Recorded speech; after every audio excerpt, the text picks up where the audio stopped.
how Buhari's Attorney General Malami sidelined the investigators, whistleblowers, and plotted with cronies to frustrate Nigeria's recovery of looted 70 trillion naira, sources reveal. The mismanagement marks yet another case of financial criminality that characterized the key federal officers under Buhari's infamous democratic rule between 2015 and 2023. Abubakar Malami, former Attorney General and Minister of Justice under the erstwhile President Muhammadu Buhari's administration, frustrated effort to recall to the nation's treasury stolen sources that financial analysis estimated to be around 70 trillion naira, sources have told Sahara reporters. This is according to multiple documents obtained by Sahara and corroborated by top sources within the Federal Ministry of Justice. The former minister, however, denied the allegations. This mismanagement marks yet another case of financial criminality that characterized the key federal officers under Buhari's infamous democratic rule between 2015 and 2023. Sahara reporters learned that Malami cornered private investigators and whistleblowers who initiated the fund recovery and allegedly made deals with individuals and organizations implicated in the large-scale embezzlement scheme. Some of the whistleblowers and private investigators had contacted the Attorney General's office in line with the 2016 federal whistleblower policy to initiate the recovery of funds. Among the funds were sums traced back to a period of misappropriation stretching as far back as the oil price resurgence in 1999 and the ensuing boom between 2001 and 2003. According to one of the documents obtained by Sahara reporters, the funds are lodged in at least 29 bank accounts, some of which are directly connected to the NNPC, Nigerian National Petroleum Corporation, which was metamorphosed into Nigerian National Petroleum Company Limited. They held a combined sum of well over 70 trillion naira belonging to the Nigerian government. A top source in the Federal Ministry of Justice told Sahara reporters last week. But the case took a different turn when Malami personally took over the case, leading to what a top official described as no success or failure and simply leaving whistleblowers out in the cold. The Access Recovery Unit was initially involved with internal investigators assessing the claims of the whistleblowers to be concrete before the Attorney General decided to personally oversee the recovery. One of the officials said, under the condition of anonymity to avoid potential backlash. It was one of the biggest asset recovery cases we handled, another senior official of the ministry said, but just like that, it died down. No result, no conclusion, no success or failure. Malami took over the case and everything went away. Some of the accounts are now being closed after the funds in them have been moved, but not into the purse of the government. He said, a document personally signed by Malami on June 21, 2021 is titled Letter of Instruction to Recover Illicit Funds trains to specified account of individuals. The document obtained by Sahara reporters reads, and I quote, following the proposal submitted by Mr. Saidu Alfa Bala, ESQ of Ndarani, San, and Co. and Solis Law Chambers, Abuja, Nigeria, herein after lead attorney, vide letter dated 7th May, 31st May, 6th, 8 April, 29 January 2021 respectively. Please be informed that the federal government of Nigeria has engaged you to recover the funds trained to certain specified accounts as listed below in this engagement letter.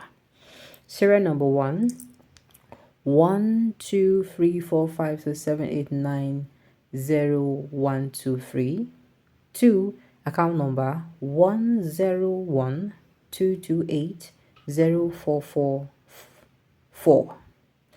10122804441. 10122804442. 10122804443. 10122804445.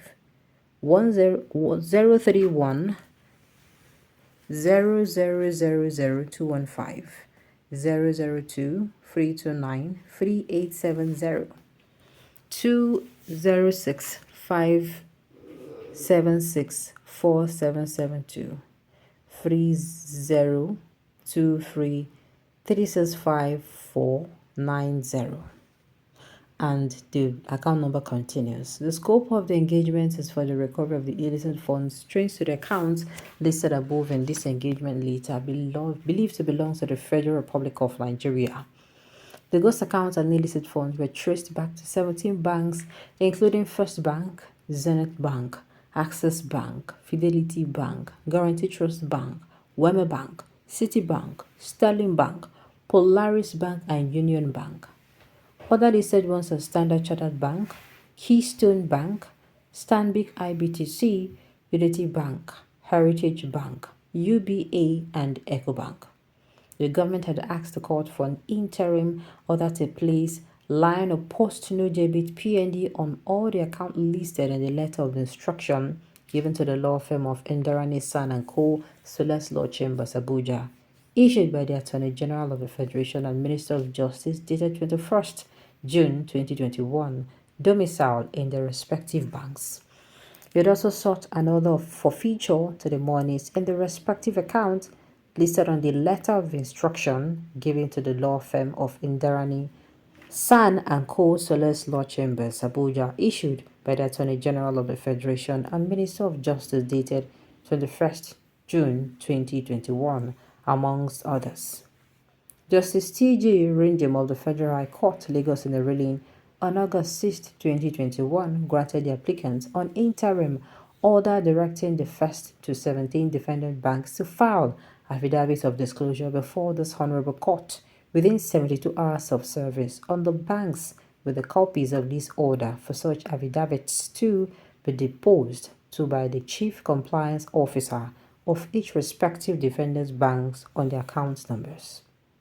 The court also granted the applicant an interim order directing the first to 17 defendants or respondents to place a line of post-no debits PND on all the accounts listed in the letter of instruction given to the law firm of Ndarani San & Co. Solis Law Chambers, Abuja, issued by the Attorney General of the Federation and Minister of Justice dated 21st June 2021, domicile in the respective banks.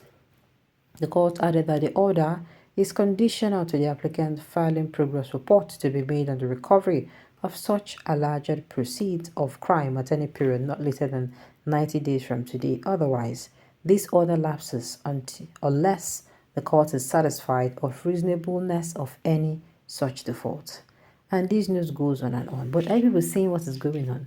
You see why I am so eager for them to brew. You see those in Buhari's administration, most especially the former accountant general, number one. The number two, this attorney general, number one. The number two, the accountant general, that one that married a 16-year-old girl. And then, of course, Buhari himself, and then the auditor general too. You see all those people. In fact, everybody in Buhari's, during Buhari's whatever, should be probed. And I don't mean probe the high do. Probe everybody we see then I'll be hearing and listening to it, so that we can see people as truly as they are. Alright, on this note, we have come to the end of the news. We say thank you for tuning in to listen. Until I come your way next time, enjoy the rest of your day.